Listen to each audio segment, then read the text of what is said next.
de vérité semble avoir sonné. Le moment est arrivé de lever le rideau. Le fameux accord cadre israélo-palestinien, le plan Kerry, devrait être présenté aux parties dans quelques jours. Bonjour Daniel Ben-Simon. Bonjour Barbara.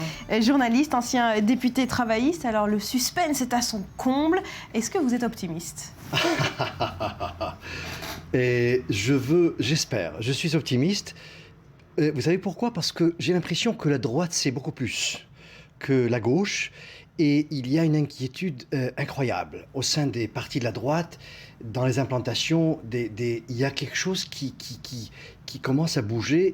Et l'impression que j'ai, c'est que cette inquiétude est basée sur un plan qui existe et que Netanyahou a dû dire oui, il va accepter le plan Kerry avec toutes les concessions. Et ce qui s'est passé ces derniers jours entre Netanyahou et le chef de la droite, Bennett, c'est quelque chose qui prévoit peut-être une cassure dans cette coalition. Alors je dirais que c'est basé surtout sur les sentiments de la droite. La droite n'est pas à l'aise. La droite est très inquiète. La droite israélienne est ça rappelle les moments d'Ariel Sharon. Et quelque chose qui se prépare avec la bande de Gaza, maintenant en Cisjordanie, Jérusalem, des choses incroyables. Et c'est le chef de la droite, M. Netanyahou, qui est en train de négocier, mais on n'a pas les détails. Ils ont été révélés hier. Précisément, la grande question, c'est la teneur de cet accord cadre. C'est la question que tout le monde se pose. Réfugiés, Jérusalem, frontières, qu'en est-il? Le journaliste américain que vous évoquez, Tom Friedman, a signé hier un édito dans son journal le New York Times où il révèle en quelque sorte les détails de ce document. Le point avec Betsabé Salem, on en parle juste après. L'accord cadre qu'a en tête John Kerry inclurait notamment une capitale palestinienne dans des quartiers arabes de Jérusalem-Est. C'est Thomas Friedman, triple lauréat du Pulitzer et éditorialiste au New York Times, qui disposerait d'informations sur les termes du plan proposé par Washington. Plan qui devrait être bientôt dévoilé, selon le journaliste. Selon ces indiscrétions, publiées par le quotidien américain ce mercredi, l'accord cadre stipulerait en outre un retrait d'Israël de la Cisjordanie sur la base des frontières de 1967. Les blocs d'implantation ne seraient pas inclus dans ce retrait, mais les Palestiniens bénéficieraient d'une compensation de territoire. Quant à la vallée du Jourdain, les États-Unis prévoiraient des mesures de sécurité sans précédent. Le contingent sera-t-il américain ou israélien? Pas de détails sur ce point pour l'instant. Un point qui devrait satisfaire la droite israélienne. Israël devra être reconnu par les Palestiniens comme l'État-nation des Juifs. Et pour ce qui est de la question des réfugiés palestiniens, un droit de retour en Israël ne serait pas prévu. Des concessions des deux côtés, israéliens et palestiniens, le secrétaire d'État américain espérant ainsi, selon Friedman, qu'à la fois Benjamin Netanyahou et Mahmoud Abbas adopteront cet accord cadre comme base à de futures négociations, quand bien même ils seraient opposés à l'un ou plusieurs éléments du plan présenté par Washington. Si à l'inverse, toujours selon Friedman, le Premier ministre israélien ou le président de l'autorité palestinienne rejetaient cet accord, la conclusion logique à laquelle aboutirait Kerry serait qu'il est alors temps de déclarer la fin des négociations. Le message de Friedman donc aux deux parties, c'est leur dernière chance de négocier. Alors, Daniel Ben-Simon, cet accord cadre, ce document américain va vraisemblablement être présenté dans les jours qui viennent. Comment vont réagir les Israéliens et les Palestiniens? Alors d'abord, le Premier ministre va dire oui, parce qu'il a déjà dit oui aux Américains, au cadre. C'est pas c'est-à-dire les détails ne sont pas là, on n'est pas encore là. On a jusqu'à fin avril pour négocier tous les points, mais l'accord, Netanyahou dira oui au nom d'Israël. Comment réagira la droite israélienne, la politique israélienne? Et aussi, on s'attend ici que les Palestiniens sauvent le processus de paix, entre guillemets, et disent non à l'accord américain. Mais au cas où ils disent oui, et ici, cette coalition arrivera à sa fin. Je crois que c'est le moment où le Parti travailliste sera appelé à rejoindre ce gouvernement avec Lapid et peut-être le Chasse. Et peut-être que le Likoud se cassera autour de ça. Nous sommes au point vraiment où ça me rappelle vraiment la bande de Gaza avec Ariel Sharon, où le parti Likoud ne peut pas gérer un accord de paix de cette façon en coupant la terre en deux. Alors là, le Likoud, la droite, l'aile droite du Likoud, où M. Netanyahou se sent étranger. M. Netanyahou n'est plus le patron du Likoud. Alors on est là au seuil d'une pas d'une révolution, mais d'un changement assez grand au sein de la politique, au cas où M. Netanyahou fait une conférence de presse où dans un discours il dit « J'ai dit oui à l'accord de Kerry, ça suffira » pour susciter une tempête. Dans la politique israélienne, je pense que c'est bien parce que c'est le moment d'arrêter avec cet immobilisme et d'essayer de rentrer dans un processus qui peut changer pas seulement les territoires, les frontières, mais aussi le caractère d'Israël et les relations avec nos voisins. Les Palestiniens, dites-vous, pourraient dire non. Si c'est ce scénario qui a lieu, il se passe quoi alors? Vous savez, ils ne voient pas le processus, ils veulent la réponse finale. C'est des gens qui reçoivent. Les Palestiniens n'ont rien à donner, sauf une légitimité à l'existence d'Israël. C'est les voisins d'Israël, mais ils n'ont rien à donner. Et ils veulent la réponse finale. Les Américains et les Israéliens ne travaillent pas de cette façon. Ils veulent un processus. Alors précisément, qu'est-ce qu'attend Kerry maintenant? C'est que Abbas et Netanyahou acceptent cet accord cadre comme base des négociations qui vont se poursuivre. Exactement. Alors, mais si les pays arabes font pression, l'Arabie saoudite et les Américains font pression sur Abbas de dire oui afin de continuer. Mais ça peut être torpillé déjà avec le oui et le non. Au cas où les Palestiniens disent non, ce sera tout un. On est là au seuil d'une crise. Oui, ce sera vraiment très mauvais. Et pour les Palestiniens et pour les Israéliens, ça veut dire que pour le moment, les Américains sortent du jeu. Pourtant, il faut quand même noter cette phrase de Binyamin Netanyahou. Il y a 2 jours, il répète que ce document n'engage en rien les Israéliens et qu'ils ne sont pas tenus d'accepter les exigences américaines. Ça veut dire quoi? Ça veut dire quoi? Ça veut dire que pour le cadre, je dis oui. C'est-à-dire pour rentrer au cinéma, oui, mais je ne veux pas rester pendant tout le film, voir le film, et je ne veux pas rester pour ce repas. Peut-être que je quitte au milieu, mais rentrons au restaurant. Et asseyons-nous à table avec les Palestiniens. Et là, c'est le geste qu'il fait. Il essaye de calmer les esprits des Israéliens, surtout... Des Américains. De tout le monde, de la communauté internationale. Et tout ce climat de boycott qu'il y a en Europe et partout. Et je dois dire que il fait son jeu, il mène son jeu. La question, c'est lui aussi, il va jusqu'à où? Quel est le point final de sa vision de paix? Nous ne la connaissons pas. Alors, il est pour le processus, il va dire oui. Est-ce que ça suffira pour susciter une tempête dans la coalition, ou peut-être des négociations continueront? Et là, on arrive à Jérusalem, la vallée du Jourdain, les frontières, les choses, le droit de retour. Chaque question peut torpiller, mais nous sommes devant la réponse oui ou non sur le cadre. Les points qui ont été pointés par Thomas Friedman. Alors, revenons sur la teneur de ce document qu'a révélé en partie Thomas Friedman. Plusieurs principes. En gros, les Palestiniens concèdent le droit au retour des réfugiés. Il n'existe plus. Acceptent de reconnaître Israël comme État juif. Israël, de son côté, accepte de partager Jérusalem comme double capitale et restitue une partie des territoires conquis en 67 avec des compromis. On parle de pourcentage. Est-ce que c'est un scénario plausible? Vous savez, ça peut aller parce qu'il y a une majorité des Israéliens pour le plan, pour la paix, pour les concessions, à peu près 70%. La question, c'est est-ce que la colonisation israélienne ou les habitants des colonies, des implantations, comme vous les appelez, pourront vraiment... Qui dirige ce pays? Est-ce que c'est le gouvernement légitime? Est-ce que la démocratie? Ou c'est une théocratie avec quelques dizaines de milliers de rabbins et de gens qui habitent dans les implantations qui vont dire leurs mots? Nous sommes là dans un croisement de chemin. Vraiment, pas seulement sur la paix, mais sur le concept de ce pays. Qui dirige ce pays? Est-ce que c'est la démocratie? Est-ce que c'est les décisions démocrates? Ou peut-être les rabbins? Ou peut-être d'autres personnes?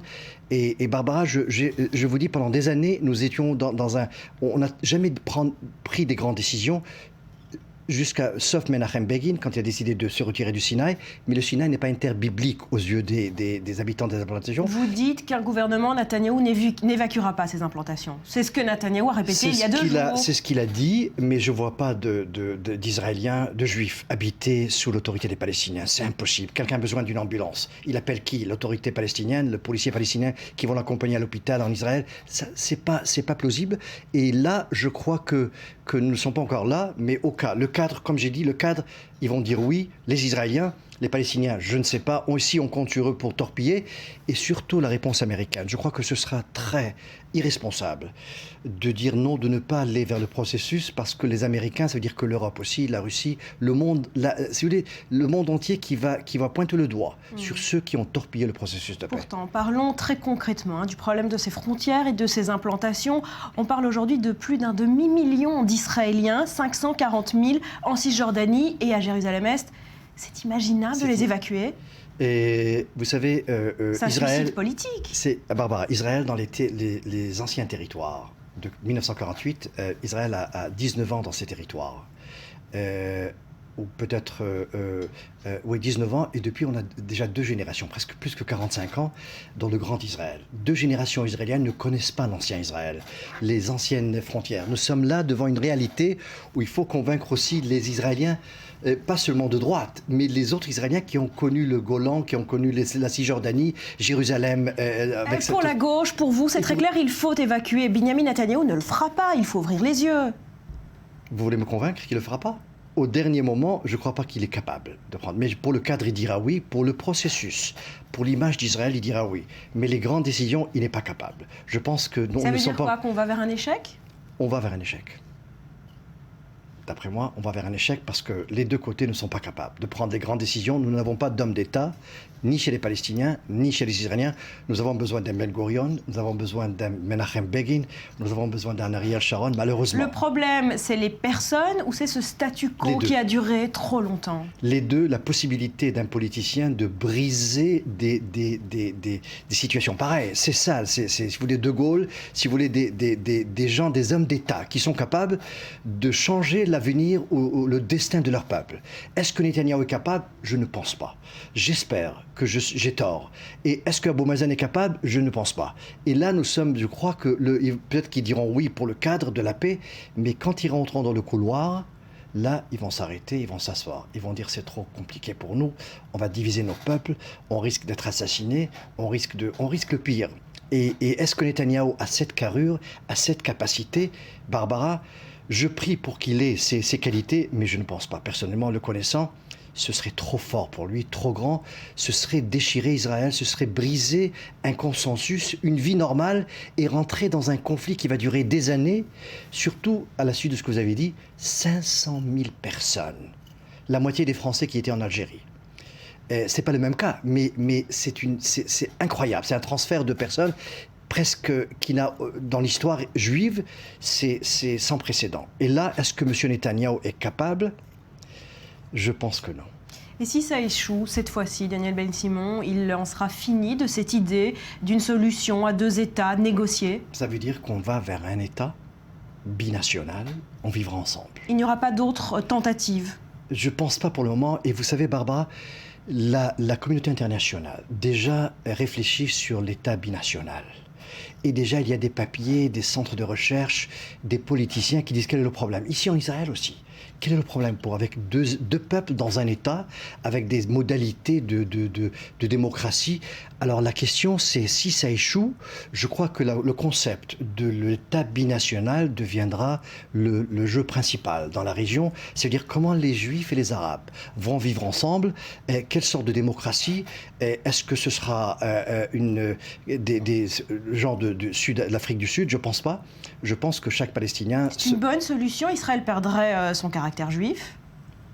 Écoutez, ça ne pose pas de question pour les gens qui habitent en Cisjordanie. Déjà, ils habitent avec les Palestiniens. Pour eux, c'est le concept biblique. Habiter dans la terre biblique. Et la question de la démocratie n'est pas majeure. Mais je dirais que l'idée des 2 États, c'est le début de la fin et on rentre dans l'idée de l'État binational. Jérusalem pour tous, les territoires, il y a une frontière aujourd'hui, mais ce sera un État pour 2 peuples. Je ne sais pas qu'est-ce que ça fera pour le caractère d'Israël, c'est pas bien. Ce n'est pas le but du sionisme, ce n'est pas le but du retour dans la terre d'Israël, c'est d'avoir si vous voulez, c'est d'avoir un État juif. Là, la question du caractère juif n'existera plus, parce qu'on sera 5 millions, 6 millions de juifs, 5 millions de Palestiniens. Dans 50 ans, il y aura beaucoup plus de Palestiniens, et se posera la question, qu'est-ce qui va arriver?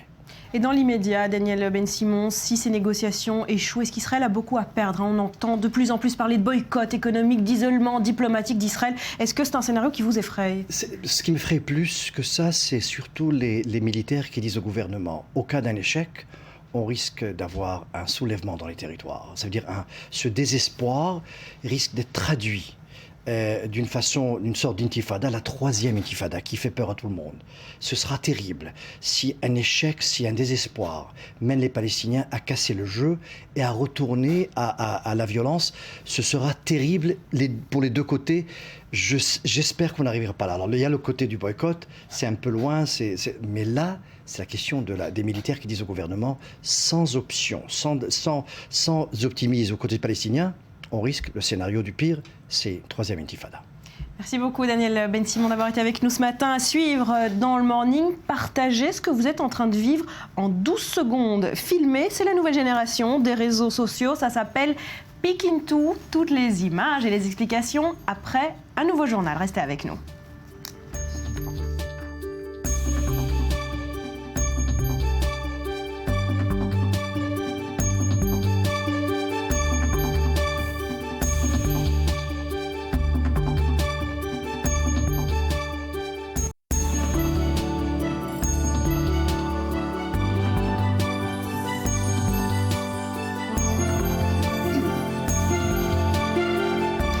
Merci d'être avec nous sur le plateau du Morning, votre rendez-vous d'actualité, tous les matins en direct depuis Tel Aviv. On poursuit avec l'affaire Dieudonné qui connaît des rebondissements judiciaires depuis plusieurs jours, des rebondissements judiciaires dont vous nous parlez, Betsabe Salem. Tout à fait. Alors, une petite remise en contexte, si vous me permettez. Dieudonné, barbu, qui fait rire les foules, mais dont les propos tirant souvent plus sur le diffamatoire ou, disons-le clairement, sur le juif, ont fait rire jaune. Parmi ceux qui ont avalé de travers en l'écoutant, pas de chance, le ministre français de l'Intérieur lui-même, Manuel Valls, qui lui-même a réussi, avec l'aide de quelques maires dont le sens de l'humour est aussi circonscrit de façon à n'y laisser entrer que ce qui relève du comique et non pas du haineux et accessoirement dépourvu de pertinence, eh bien, a réussi à faire annuler le spectacle de Dieudonné dans plusieurs villes, je vous le rappelle, Nantes, Tours et Orléans, on en a parlé. Nous sommes déjà en 2014 et c'est quelques semaines après seulement, comme quoi une mauvaise nouvelle n'arrivait jamais seule, que Dieudonné est soupçonné de fraude fiscale. C'est désormais, Barbara, le Trésor public qui s'intéresse à lui, enfin surtout à son patrimoine. Une enquête dite préliminaire du parquet de Paris, un terme qui n'augure rien de bon, comme si les ennuis ne faisaient que commencer, vise l'humoriste pour organisation frauduleuse d'insolvabilité, blanchiment d'argent et abus de biens sociaux. En effet, plutôt ironique pour quelqu'un qui mobilise les foules et pas gratuitement, on le sait, Dieudonné n'aurait pas acquitté ses amendes. Alors on parle de beaucoup d'amendes, de quelle somme on Pas parle? mal, en tout cas, plus que quelques douloureuses en double fil devant les Galeries Lafayette. Barbara, plus de 65 000 € d'amende en tout, auquel il a été condamné à verser à la LICRA. C'était au titre de dommages et intérêts, et que la Ligue internationale contre le racisme et l'antisémitisme n'aurait jamais pu récupérer. Autre problématique pour la justice, de mystérieux mouvements de fonds. 400 000 € envoyés au Cameroun depuis 2009, c'est là où réside le père de l'humoriste, et même en paiement échelonné, ça fait quand même une grosse somme. Donc je résume, 65 000 € impayés, 400 000 € envoyés au Cameroun, déjà on sent comme une légère dissonance, et ce n'est pas fini, Barbara, puisque l'enquête pourrait aussi porter sur les conditions dans lesquelles la maison de production a racheté une propriété de Dieudonné, qui était située près de Dreux. En soi, ça n'a rien de suspect, sauf que 1, la boîte de prod en question, elle est gérée par sa compagne, que 2, l'achat s'est fait lors d'une remise aux enchères publique forcée en raison d'une dette fiscale de près de 900 000 €. Et 3, je vous ai gardé le meilleur pour la fin, 2 mois après ce rachat, eh bien, quasiment la même somme de 550 000 € du compte Dieudonné a été versée sur celui de la boîte de production. Alors sur ce dossier, là aussi, on aura peut-être quelques révélations intéressantes. Voilà, et tout ça est assez suspect, donc la machine judiciaire s'emballe. Perquisition il y a 2 jours. Perquisition, tout à fait. C'était mardi. Résultat, perquisition des propriétés de Dieudonné, son domicile à l'ouest de Paris, dans l'Eure-et-Loire, ainsi que le théâtre parisien qu'il loue et là où il se produit, la Main d'Or. Et apparemment, la pêche a été bonne côté justice, puisqu'hier, mercredi, on apprenait, selon des sources proches de l'enquête que quelques 650 000 € et 15 000 $ en liquide avaient été saisis chez lui. À la police qui a bien fait d'effectuer le déplacement et qui au passage a embarqué quelques documents comptables et quelques disques durs. Alors réaction de l'avocat de Dieudonné, maître Jacques Verdier, il confirme la saisie d'argent liquide, mais le montant lui paraît, je cite, excessif. Cet argent serait en fait le produit de la billetterie, tout ce qu'il y a de plus transparent. Ouais, c'est d'autant plus surprenant que Dieudonné, on le sait, désormais a fait appel à des dons privés qu'il a lancés sur Internet. Tout à fait, Barbara. Autre front pour Dieudonné, quand je vous disais que les mauvaises nouvelles aiment bien se déplacer en groupe, une enquête préliminaire a également été ouverte par le parquet de Paris sur ce dossier-là. Dieudonné a en effet lancé plusieurs appels à des dons sur Internet, et ce pour payer des amendes. Alors ce qui semble non seulement quelque peu déplacé, en tout cas contradictoire, vu les sommes qu'il a envoyées à l'étranger, mais en plus c'est interdit par la loi. Le fait d'ouvrir ou d'annoncer publiquement des souscriptions, notamment si elles ont pour objet d'indemniser des frais, amendes ou dommages et intérêts prononcés par des condamnations judiciaires, on est en plein dedans, on irait, eh bien c'est passible de 6 mois de prison et de 45 000 € d'amende. Et en plus, on apprend ce matin que Dieudonné s'est également mis à dos l'Union des étudiants juifs de France. Tout à fait. En cause, la vidéo 2014 sera l'année de la quenelle. C'est le nom de la vidéo qui a été diffusée sur YouTube par Dieudonné. C'est ce que vous voyez en ce moment sur ces images. L'UEJF a demandé hier à la justice d'ordonner à Dieudonné de la retirer d'Internet.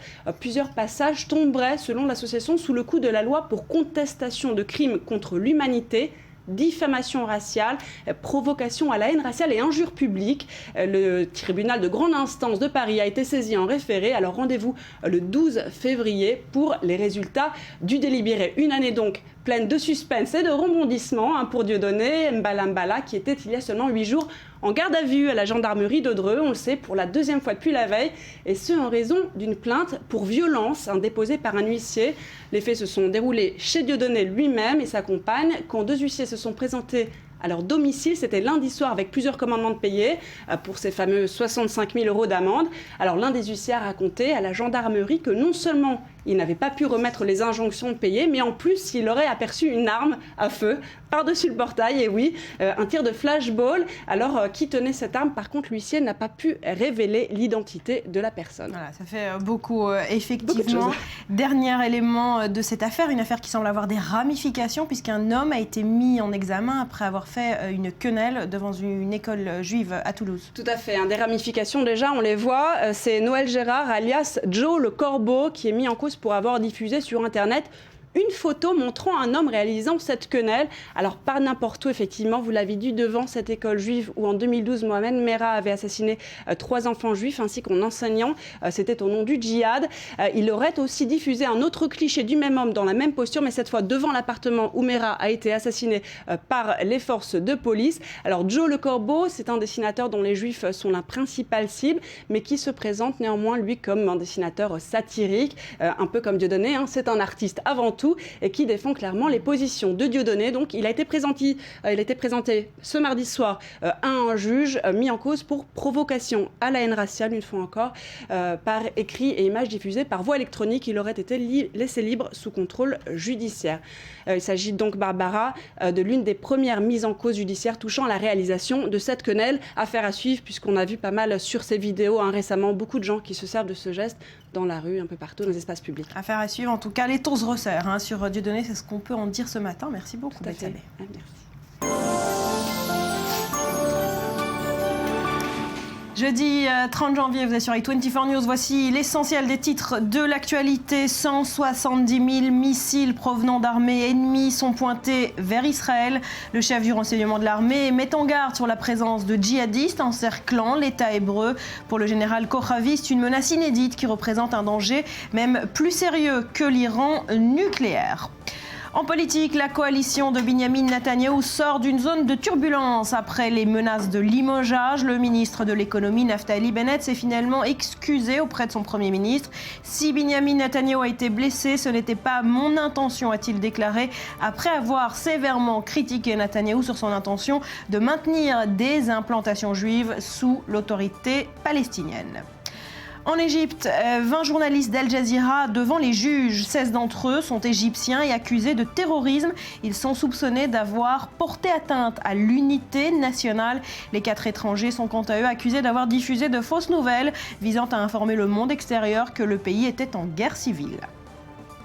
Et alors que la crise ukrainienne se poursuit, les États-Unis préparent une batterie de sanctions contre le gouvernement et les leaders de l'opposition. Si les violences devaient se poursuivre, de son côté, la Russie a averti Kiev qu'elle pourrait revenir sur son soutien économique. En économie, un chiffre à retenir ce matin, 1,5 milliard de dollars. Il s'agit du bénéfice net de Facebook pour 2013. Le réseau social a fait mieux que prévu. Conséquence, le titre a lui aussi flambé de plus de 6% dans les échanges électroniques à Wall Street hier.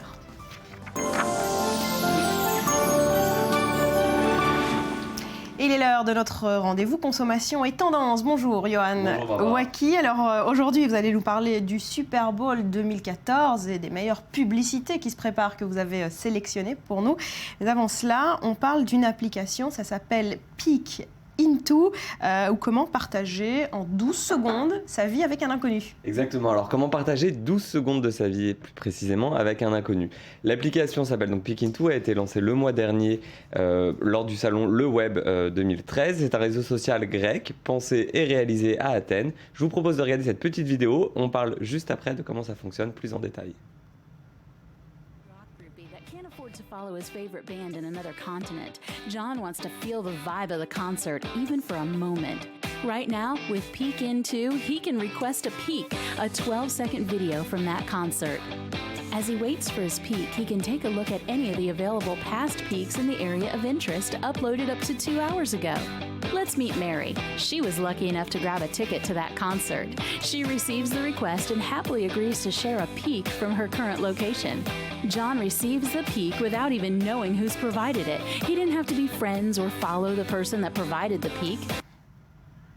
Voilà, donc plus simplement, vous envoyez une demande de peek à un utilisateur connecté n'importe où sur l'application, n'importe où dans le monde. Si cette personne accepte, il filme avec son téléphone portable 12 secondes de ce qu'il est en train de vivre et vous y avez accès, vous, là où vous êtes, donc n'importe où ailleurs dans le monde, vous avez accès à ces 12 secondes. La vidéo est disponible pendant 2 heures et si l'utilisateur décide de la partager sur les réseaux sociaux, la vidéo est alors disponible pendant 1 semaine.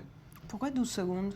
Pendant 12 secondes. Pourquoi 12 secondes ? Parce que c'est juste ce qu'il faut pour avoir accès à ce qui se passe dans votre vie à ce moment-là, Ah bon ? sans que ce soit trop intrusif. Qui a décidé que 12 secondes Mais j'ai pas suffisaient ? compris, il la connaît, enfin la vidéo qu'on reçoit c'est d'une personne qu'on connaît. Pas du tout. On Mais ne c'est connaît quoi pas la l'intérêt, personne. surtout Et alors, l'intérêt est très simple. Vous ne connaissez pas la C'est personne. d'espérer que la personne est sous sa douche ou quelque chose comme ça. En Non, fait. bah imaginez que vous soyez à un concert, ou mieux, comme dans l'exemple vidéo, vous ne pouvez pas assister au concert. Vous êtes chez vous à Tel Aviv, le concert a lieu à New York, vous ne pouvez pas y aller. Vous envoyez une demande à quelqu'un qui se retrouve au concert. Et vous avez filme 12 secondes de la chanson. concert. Et ben vous pouvez ressentir C'est l'atmosphère, vous pouvez ressentir ce qui se passe en live, en exclusivité, voilà, pendant 12 secondes. Mais en fait, finalement, ça ressemble un peu à ce qu'on connaît déjà avec ces chats roulettes, ces chats par vidéoconférence en fait. Exactement, exactement. Là où c'est mieux, c'est que ça reste complètement anonyme, donc il n'y a aucun problème de protection des données, qui est quand même le gros sujet en ce moment sur les réseaux sociaux. Ce qui va être également très intéressant, c'est quand les marques vont se pencher sur l'application pour voir ce qu'elles peuvent en faire, parce que 12 secondes à partager, eh ben, c'est une contrainte qui va forcer à la créativité. Et autre fait important, c'est que les développeurs de l'application sont actuellement en train de travailler sur un système de promotion et de publicité très localisé. C'est-à-dire que si vous recevez une publicité, une vidéo de 12 secondes en rapport avec une thématique ou un sujet divers, vous pourrez recevoir des promotions qui sont valables dans votre région en relation avec la vidéo. Enfin voilà, plusieurs pistes qui sont en cours de travail. Moi je propose qu'on envoie 12 secondes de régie pendant le morning de la chef Ça pourrait être très d'émission. drôle, ça pourrait être très intéressant. Ouais. Voilà, premières idées qui apparaissent sur le plateau en direct. Donc en fait, si on résume, c'est un mini-média en soi, quoi. En fait. C'est un mini-média, exactement. Et quand la publicité sera réellement intégrée, on va vraiment avoir accès à une nouvelle sorte de réseau social, d'un nouveau genre. Voilà. C'est la nouvelle génération des réseaux sociaux. Ouais, je pense. En vidéo, 12 secondes. 12 secondes. Allez, on parle du Super Bowl, c'est la semaine prochaine ? Alors, c'est dimanche prochain, le 2 février. Et comme chaque année, le Super Bowl, c'est un peu la messe télévisuelle aux États-Unis et mondiale. Et qui dit messe télévisuelle dit messe publicitaire. Donc chaque année, c'est le rituel. Les publicités du Super Bowl sont attendues par les utilisateurs et donc par les marques qui redoublent chaque année de créativité pour être présentes. Il faut quand même vous rappeler que le Super Bowl est suivi en direct par plus de 100 millions de téléspectateurs aux États-Unis et est revu par environ 200 à 500 millions d'utilisateurs dans le monde, de téléspectateurs dans le monde, et que du coup, le spot publicitaire de 30 secondes coûte en diffusion 4 millions de dollars, hors frais de production. C'est-à-dire qu'il faut produire votre film. C'est les pubs les plus chères du monde. C'est les pubs les plus chères du monde en diffusion, exactement. Donc on a des choses qui valent le détour. Je vous ai fait une petite sélection et on commence tout de suite avec une publicité pour la marque Axe, la marque de déodorant, qui nous offre un message complètement déconnecté de son produit en rapport avec la paix. Je vous laisse regarder, c'est plutôt joli.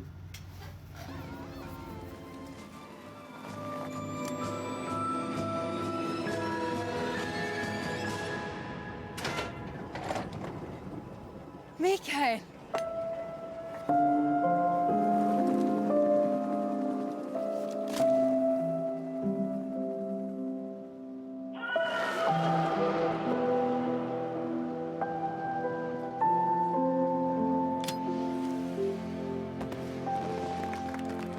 Make love, not war. With new Axe Peace. Voilà, alors sait-on jamais, il y a peut-être des solutions pour la paix au Moyen-Orient notamment avec des déodorants ou en tout cas par la publicité, c'est une piste à explorer. Deuxième publicité pour Danone cette fois qui reprend les acteurs de la série La Fête à la Maison. Je ne sais pas si vous vous rappelez cette série phare des années 80-90. Je vous propose de regarder le petit film. You got something on your right here. Oops, I did it again.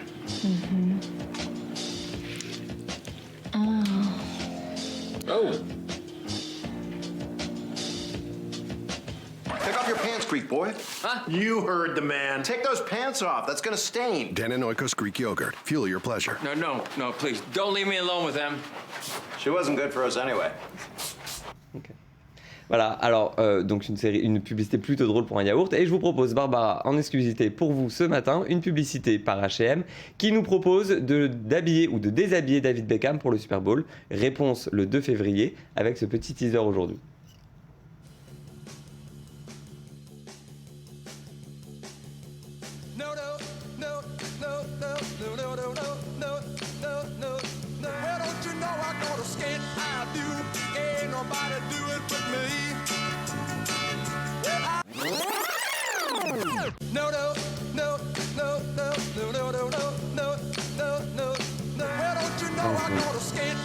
Voilà, alors habillé ou déshabillé, au Twittos de décider pour dimanche.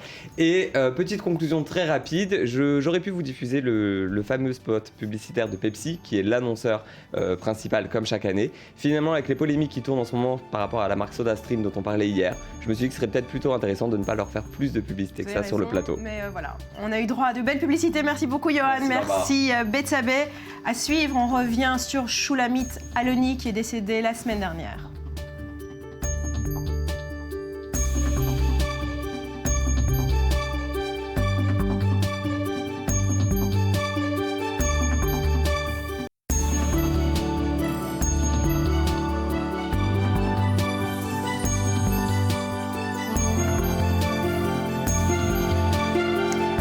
Sur le plateau du Morning, merci d'être avec nous une semaine après le démarrage des discussions de paix sur la situation en Syrie. Eh bien, les négociations semblent piétiner entre le régime et l'opposition. Les divergences restent extrêmement importantes. Le point en image, on en parle juste après. Encore loin d'avoir trouvé un accord, le régime syrien et l'opposition ont tout de même avancé dans les discussions. Pour la première fois, ils ont abordé la question du gouvernement de transition. Il y a un progrès vers un gouvernement de transition, la transition de la tyrannie vers un régime qui préserve la liberté et qui arrête la souffrance du peuple syrien. Il y a un progrès aujourd'hui parce que nous sommes rentrés dans les négociations de l'accord cadre de Genève 1. Je pense que c'est un pas en avant. Les discussions ont aussi porté sur l'application du communiqué final de Genève 1 qui prévoit justement la mise en place de cette autorité de transition. Problème, les deux parties s'opposent quant à l'interprétation du communiqué. Pour Damas, le texte évoque avant tout la fin des combats, mais exclut le départ du président Assad. Pour l'opposition, ce départ est considéré comme la condition sine qua non de tout gouvernement de transition. Si ce sujet a été évoqué, la discussion a dévié sur la question du terrorisme, une question secondaire pour l'opposition syrienne. La délégation du régime a encore envie de rester à l'écart de cette discussion en essayant de se concentrer sur les questions de terrorisme. Nous leur avons dit que ces questions doivent être évoquées après avoir mis en place le cadre dans lequel ces questions pourront être traitées. De son côté, le régime syrien a annoncé vouloir régler le problème des combattants djihadistes avant de pouvoir se concentrer sur une éventuelle transition, un petit pas qui semble être plus symbolique que réel. Voilà pour les négociations sur la Syrie. Pour l'heure, le rappel des grands titres de l'actualité de ce jeudi.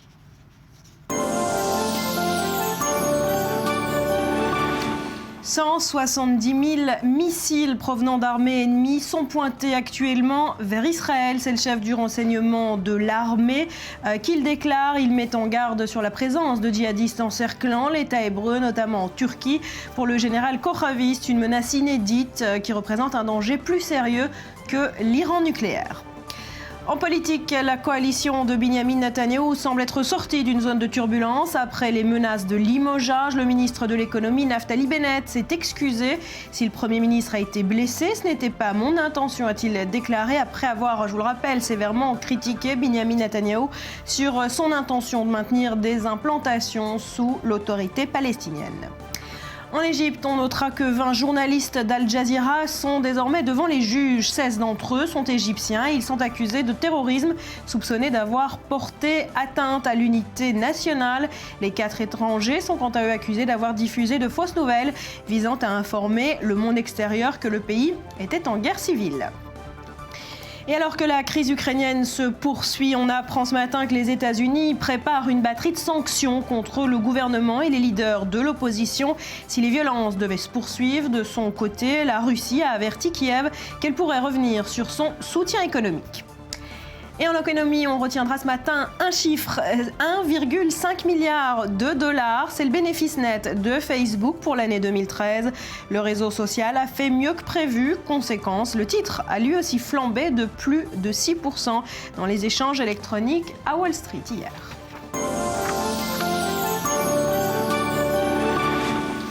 Et on vient à présent à cette situation en Syrie et les négociations qui se poursuivent avec vous, Olivier Lepic. Bonjour, merci d'être avec nous. Vous êtes spécialiste des armes chimiques, chercheur à la Fondation pour la recherche stratégique. Alors d'abord un mot de ces discussions. Elles vont mener à quelle conclusion ?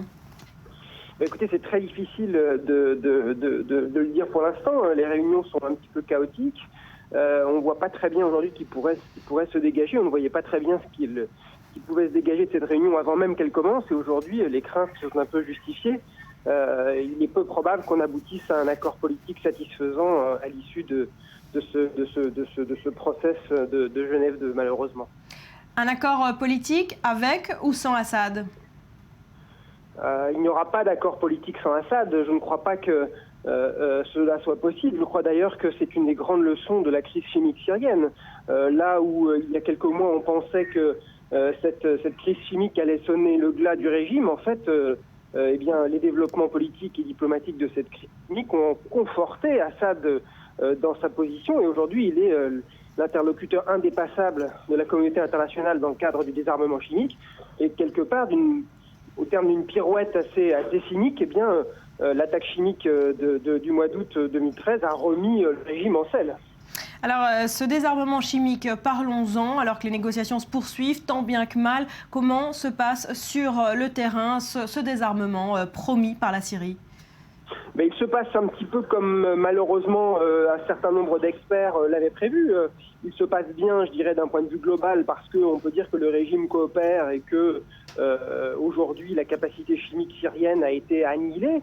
Maintenant, pour ce qui concerne l'aspect calendaire, et j'ai été le premier à émettre un certain nombre de doutes sur la capacité de l'OIAC, des États-Unis et de la Syrie à respecter le calendrier qui avait été évoqué, à savoir une destruction totale à la fin du mois de juin 2014. Aujourd'hui, un certain nombre de difficultés, qu'elles soient logistiques ou même sécuritaires, font que bien le désarmement et le transfert à l'extérieur du territoire syrien prend beaucoup plus de temps que prévu. Et par ailleurs, il subsiste également des zones d'ombre dans ce désarmement, puisque de manière assez surprenante, ni l'OIAC ni les États-Unis n'évoquent des armes, des systèmes d'armes déjà chargés. Aujourd'hui, on ne parle que d'agents chimiques. J'aimerais bien savoir ce que sont devenus les obus, les roquettes. On évoquait 200 tonnes au début du désarmement chimique syrien. Aujourd'hui, j'ai l'impression que ces armements ont complètement disparu du discours de l'OIAC, des États-Unis et même de la Syrie. Donc un certain nombre de préventions pèsent encore sur le désarmement chimique syrien, même si d'une manière globale, on peut dire qu'il se passe de manière à peu près satisfaisante. Alors, l'organisation de l'ONU des armes chimiques émet un rapport hier en disant que seulement 5% des armes chimiques ont réussi à quitter le territoire. Alors, pour vous, il s'agit d'un problème de calendrier ou c'est l'ensemble du plan de désarmement qui ne va pas aller au bout ?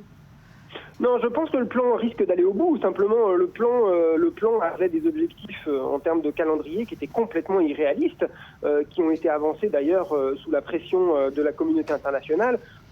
Et je pense qu'au sein même de cette communauté internationale, personne ne croyait possible le respect des délais compte tenu de la situation militaire sur le terrain. Donc, à la limite, je pense que ce qui arrive aujourd'hui était parfaitement prévisible. Il ne remet pas en cause, je dirais, le désarmement global. Par contre, encore une fois, et comme je le disais à l'automne, nous sommes probablement dans un processus qui ne durera pas 6 mois, mais probablement plusieurs dizaines de mois. Voilà, il y aurait d'ailleurs un problème d'accès aux sites chimiques, un problème d'accès également pour l'aide humanitaire. Olivier Lepic, où en est cette question ? On sait que des équipes de la Croix-Rouge et du Programme alimentaire des Nations Unies sont sur place, sur le terrain et attendent le feu vert du régime. Et pour l'heure, rien ne se passe. Qu'est-ce qui bloque ? Est-ce que les négociations vont réussir à débloquer cette situation ? Je n'en ai aucune idée. Je suis essentiellement les questions chimiques du dossier syrien et je crois qu'en tout cas les mêmes causes provoquent les mêmes effets. Tant que il n'y a pas une véritable coopération du régime qui joue avec cette aide humanitaire dans le cadre des négociations avec la communauté internationale, et puis avec une situation militaire qui reste complexe, et effectivement, comme vous le soulignez, des accès à un certain nombre de sites, ou du moins des flux de circulation qu'il est difficile de maîtriser d'un point de vue sécuritaire par le régime, font que un certain nombre de processus ne peuvent pas se dérouler comme on pensait qu'ils allaient le faire. Et ce qui explique à la fois le retard dans le désarmement chimique et également l'accès difficile pour des raisons politiques de certaines organisations humanitaires aux réfugiés ou aux personnes, aux populations en souffrance. Voilà, situation toujours chaotique en Syrie malgré les négociations. Merci beaucoup Olivier Lepic d'avoir été avec nous ce matin.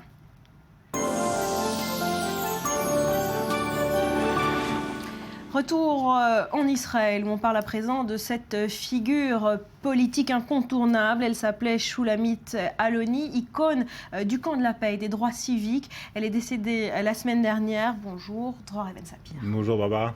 Alors, qu'est-ce qu'on peut dire sur Shulamit Aloni qui nous a quittés donc vendredi dernier ? Écoutez, on peut dire une chose déjà assez surprenante, c'est qu'effectivement, voilà, près d'une semaine que Shulamit Aloni nous a quittés, et encore aujourd'hui dans la presse israélienne, j'ai compté pas moins de 3 tribunes qui lui sont consacrées.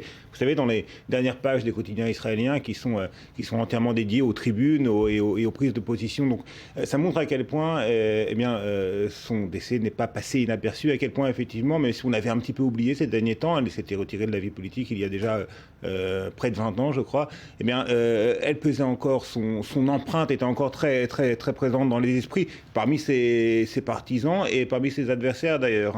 C'était quelqu'un qui ne laissait pas indifférent et l'une de nos collègues sur la chaîne de télévision numéro 2 a eu une phrase assez juste: peu de politiciens qui ne sont pas parvenus jusqu'aux plus hautes fonctions de Premier ministre, elle ne s'en est jamais même rapprochée, peu de politiciens qui n'ont pas exercé les plus hautes fonctions en Israël n'ont autant influencer la classe politique et peut-être même au-delà la société israélienne. Comment vous expliquez l'impact qu'a eu cette femme sur la vie politique justement et la société israélienne ? Parce qu'elle a été tout à fait novatrice, pionnière même. Elle a été la première en Israël à parler des questions qui sont liées aux droits de l'homme, aux droits civiques, au féminisme. Ça a été l'une des premières féministes dans la vie politique israélienne. Et puis il faut rappeler qu'elle est apparue dans la classe politique au début des années 70, à une époque où Israël était encore un pays très collectiviste où l'individu avait peu de place. Et Shulamit Aloni, elle a été la première à légitimer le combat pour les droits des individus, à dire que l'individu avait une place dans la société. De ce point de vue-là, elle a accompagné une certaine tendance, elle a même annoncé une tendance, et pour le meilleur ou pour le pire, la société israélienne d'aujourd'hui est une société beaucoup plus individualiste. Ses principaux combats, c'était quoi sur le plan des droits civiques? Alors, en fait, justement, elle a eu plusieurs combats et elle est apparue au départ, et ça on a un petit peu oublié, comme étant la grande prêtresse des droits du consommateur, puisqu'elle animait, avant de se lancer dans la politique, une émission de radio très populaire à l'époque sur les droits des consommateurs, face aux grandes sociétés, face aux grandes entreprises. Et puis son discours a évolué vers les droits civiques, les droits de l'homme. De plus en plus, elle s'est intéressée, c'était pas le cas au début de sa carrière politique, contrairement à ce qu'on pourrait penser, elle s'est intéressée de plus en plus à la question du rapport entre la religion et l'État, avec des prises de position très laïques, certains pourraient dire même laïcardes, et puis bien évidemment au processus de paix, et en luttant d'une manière très radicale contre ce qu'elle considérait être l'occupation des territoires palestiniens. Il faut dire aussi, Barbara, que dans un pays où l'establishment, où les élites étaient liées au Parti travailliste, au Parti socialiste, elle a été la première à inventer une gauche contestatrice qui était absente avant elle sur la classe politique, et ça a été le rôle des partis qu'elle a créé, qu'elle a dirigé, le Ratz et plus tard le Meretz. Vous nous avez sélectionné un extrait. Oui, alors voilà, sur son évolution politique, on peut considérer qu'elle a évolué donc sur le processus de paix vers des positions de plus en plus radicales, peut-être à mon sens un petit peu trop extrémistes, et sans véritablement reconnaître que dans le conflit israélo-palestinien, la part de responsabilité incombe aussi aux Palestiniens et au terrorisme. On va voir un extrait tout de suite d'un discours prononcé dans une manifestation il y a quelques années.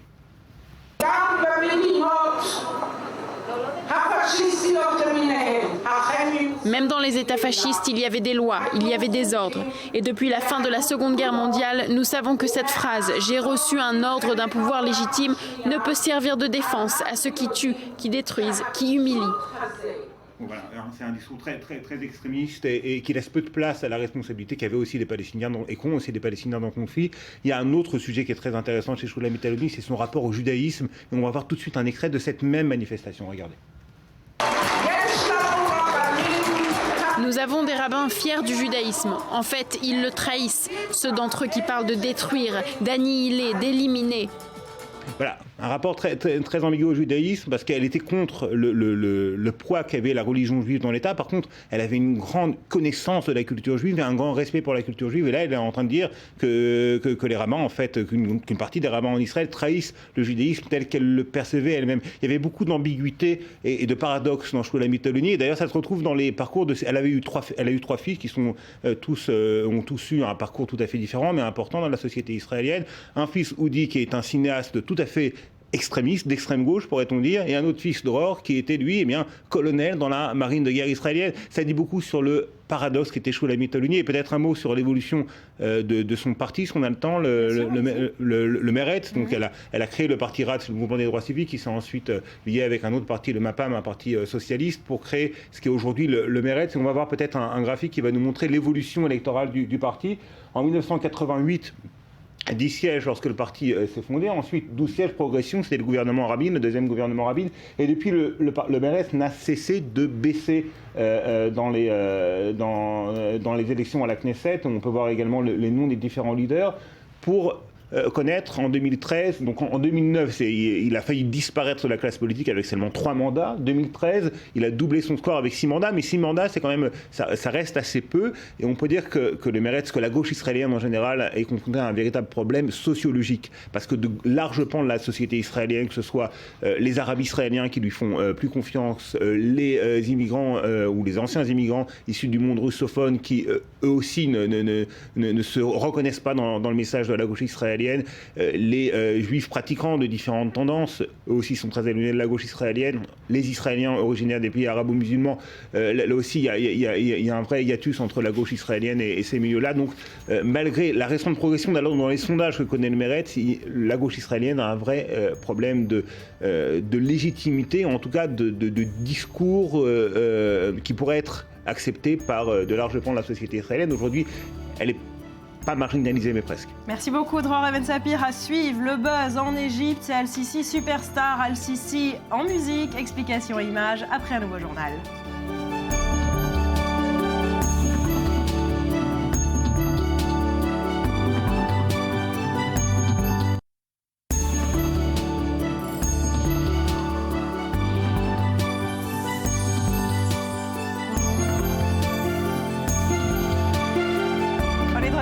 Sur le plateau du Morning, merci d'être avec nous. On s'intéresse à présent à l'actualité qui fait le buzz ce matin sur Internet. C'est la revue du web.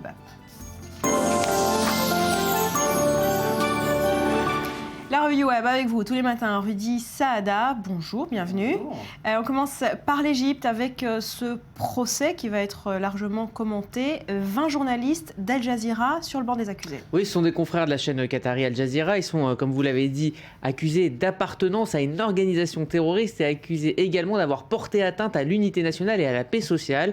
Rien que ça, ce qui leur est reproché en réalité, c'est le traitement pro-révolutionnaire de la chaîne lors de la couverture des événements en Égypte. Alors, on ne connaît pas l'identité de tous, mais on parle notamment de 3 journalistes de la chaîne qui ont été arrêtés. Il y a un Australien, il s'appelle Peter Grest, un Égypto-Canadien, Mohamed Adel Fahmy, et l'Égyptien Baher Mohamed, que l'on voit sur cette image relayée par Twitter. Alors la chaîne a décidé de se mobiliser via Twitter justement et de mobiliser journalistes et aussi citoyens du monde entier à travers une campagne en ligne. Ils encouragent via le mot-clé Free Haji Staff, donc libérer le staff d'Al Jazeera, les internautes à changer leur photo de profil Twitter et de mettre donc ce logo. On voit les réactions et les messages de soutien sont extrêmement nombreux, non au-delà même du monde journalistique. Et ce qui interpelle le plus les internautes, c'est que ce procès annonce un signe finalement supplémentaire de la dégradation de la liberté d'expression et finalement de la liberté tout court dans une Égypte dirigée de main de fer par l'armée. Alors je vous ai sélectionné quelques réactions sur Twitter qui vont dans ce sens-là.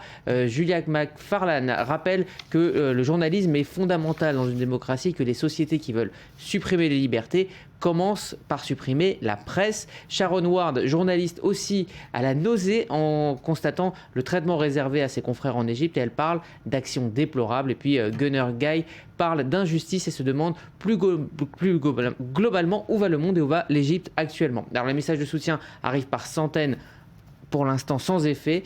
Certains d'entre eux risquent jusqu'à 3 ans d'emprisonnement. À noter le peu de réactions diplomatiques pour l'instant sur ce dossier. Voilà, pour l'Égypte, Barack Obama, lui, surfe sur le succès en ligne de son discours sur l'état de l'Union. Alors, je vous le disais hier matin, discours très suivi, commenté sur Twitter. Barack Obama ne s'arrête pas là. C'était déjà prévu. Il entame demain un road trip virtuel, une sorte de tour des États-Unis, mais en ligne, en restant finalement dans le bureau Oval, en partenariat avec le réseau social Google+. Il répondra aux questions des citoyens américains et il va détailler son programme 2014 en direct avec par système de webcam. Et cette année, il y aura aussi des questions enregistrées. Et comme vous le voyez, c'est donc la nouveauté cette année. Donc on a déjà plusieurs personnes qui ont joué le jeu en partageant. Alors ce garçon, par exemple, il a 14 ans et il parle, ce qui l'interpelle, ce sont les armes à feu, donc le problème de la réglementation des armes à feu. Avec le hashtag AskObama 2014, vous pouvez aussi envoyer votre question au président. Et donc on y parlera d'Ukraine, de contrôle des armes à feu. En tout cas, le programme est déjà sur Internet, sur YouTube et sur le site de la Maison-Blanche. Régulation des armes à feu, un des chevals de bataille importants de Barack Obama. Vous nous parlez rarement de Google+. Je vous dis honnêtement, je ne sais pas ce que c'est. Et pourtant, vous êtes sur Google+, en fait. Oui. En fait, dans les faits, non. Mais en fait, dans le nom, Google+, c'est le réseau social qui a été lancé par le géant Google, donc avec sa force de frappe. Ça n'a jamais été un succès, ça n'a jamais pris chez les internautes. C'est même un sujet de moquerie. On parle vraiment de désert sur Google+. Mais en fait, de facto, c'est un des plus importants réseaux sociaux du monde en nombre d'abonnés. Car la raison est simple, si vous avez un compte Gmail, vous avez aussi un compte Google+, donc c'est extrêmement étendu et donc ça fait partie du top 3 des réseaux sociaux les plus puissants au monde. Potentiellement. C'est ça. Exactement. Alors Obama populaire, on vient de le dire, mais il y a mieux ce matin. Oui, il tient toujours la corde pour ce mois de janvier. Alors maintenant, à l'époque on parlait d'année, maintenant on parle en mois. Pour ce mois de janvier, c'est encore sport est toujours la personnalité préférée des internautes d'après une étude du site catholique Aletheia. Le souverain pontife argentin est en tête des recherches mensuelles sur Google. 1,7 million de recherches et des mentions sur la toile. 49 millions de mentions sur la toile. Alors même s'il a réitéré son opposition à l'avortement, il reste tout aussi populaire. Il a même fait la une du très hype magazine Rolling Stone. Donc le pape François est toujours au top sur Internet en ce mois de janvier. Voilà, en une sur le Rolling Stone magazine, c'est un pape superstar. On termine avec le bad buzz du jour. Oui, alors au départ, il y a une très jolie vidéo postée en janvier 2012 par un artiste qui s'appelle Casey Neistat, il est américain. Son idée était très belle, il est loin de son amour, il part de New York afin de rejoindre sa belle au Cap en Afrique du Sud, tout simplement pour passer 48 heures avec elle pour le Nouvel An. C'est une vidéo culte du web, presque 1 million de vues. On regarde quelques extraits de cette vidéo.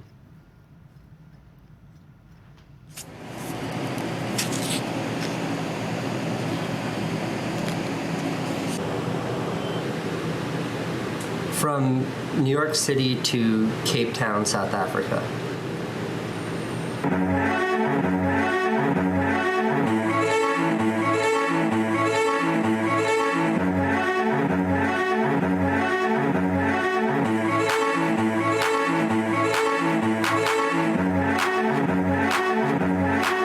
I can see you all staying down the river, feel like a holy creek. I can see you all it's around me, and you still like that, like a hawk. Ouais, ça continue comme ça jusqu'à ce qu'il arrive à bon port, c'est ça ? Exactement, jusqu'au moment de la surprise. Donc il y a quelques jours, Maxime Barbier, c'est le fondateur d'un site connu en France qui s'appelle Minute Buzz, il a décidé de faire la même chose et donc de traverser le monde entier pour Noël, pour faire une surprise à sa petite amie qui est loin de lui, 8500 km au-dessus de l'Atlantique, pour rejoindre cette fois Cancun. On regarde.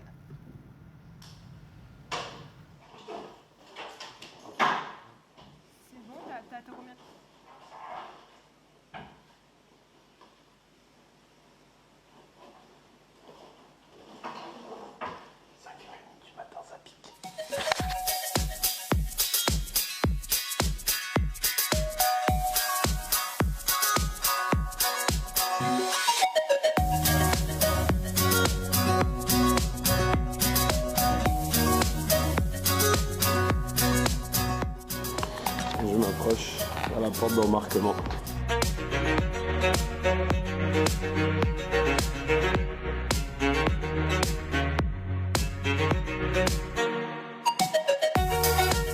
C'est le moment le plus excitant du séjour. Je vais... Non, il était quand même... Ah, t'inquiète.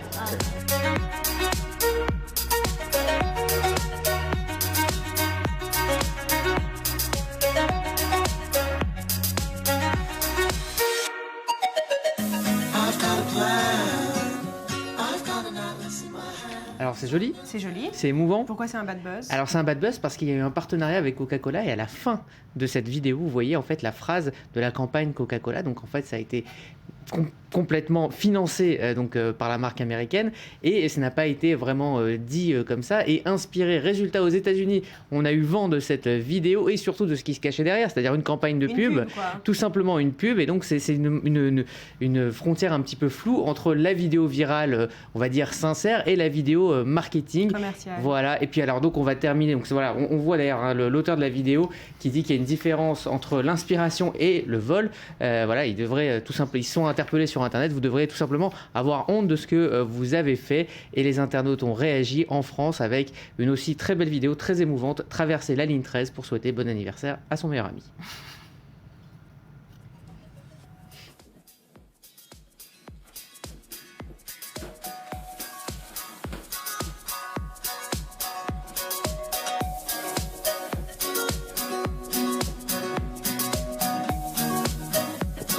« 16h30, c'est chaud.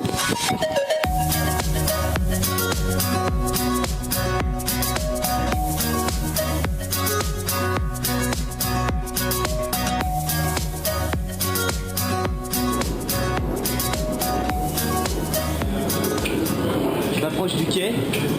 Je crois que c'est le truc le plus fou que j'ai jamais fait de ma vie. Bon, et puis le truc le plus cher aussi, c'est dingue, c'est complètement fou. Water is deeper than anything I've seen. Jump back home.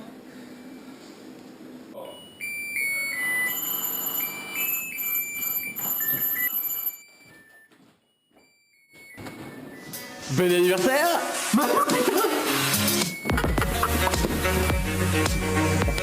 Ah, ça me fait bien plaisir.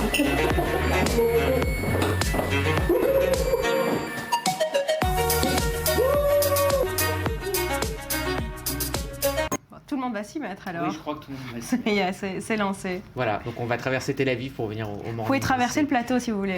On l'a déjà fait, on vient de le faire. On peut essayer encore une fois. Ça ira, je vous laisse. Merci beaucoup, Rudy.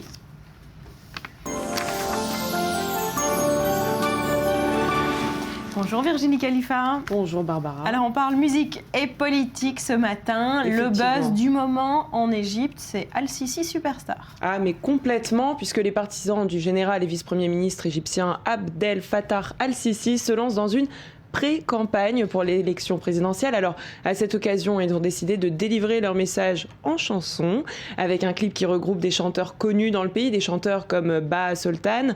Les stars la jouent Obama style et appellent le nouvel homme fort du pays à se présenter à la prochaine élection qui doit avoir lieu courant 2014. Alors, pour ce qui est des paroles, je vais faire la traduction et puis après on écoutera tout de suite cette chanson. Al-Sisi, tu es notre homme, Al-Sisi et personne d'autre. C'est pour lui qu'on chante. L'Égypte sera grande avec lui comme un parfum de l'ère Moubarak. On découvre tout de suite ça en musique.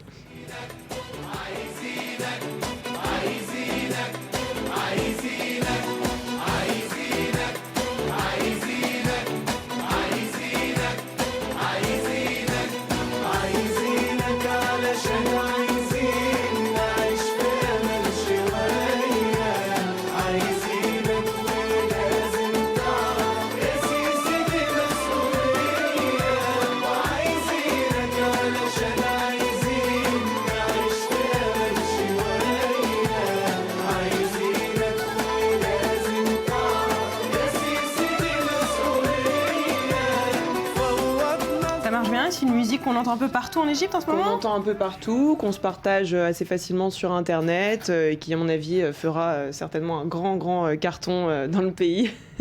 Et je leur souhaite à l'international. Côté We Are the World dans la réalisation, un peu à l'américaine. Complètement, c'est show-off. L'Égypte est devenue très show-off. Alors c'est vrai que depuis la destitution du président Mohamed Morsi par l'armée et les frères musulmans en juillet dernier, le ministre de la Défense égyptien est devenu très populaire dans le pays. Alors invité au forum de Davos, le Premier ministre Azem Al-Blaoui a déclaré que le général Al-Sisi ne sera pas un nouveau Moubarak. Alors avant de devenir président, Moubarak n'était pas connu, c'est ce qu'il a déclaré. Selon lui, il est clair qu'il y a une pression populaire pour qu'Al-Sisi se présente aux élections. Alors on l'a vu en musique, mais c'est vrai que sur Twitter, je pense que Rudy le sait, on le soutient pas mal.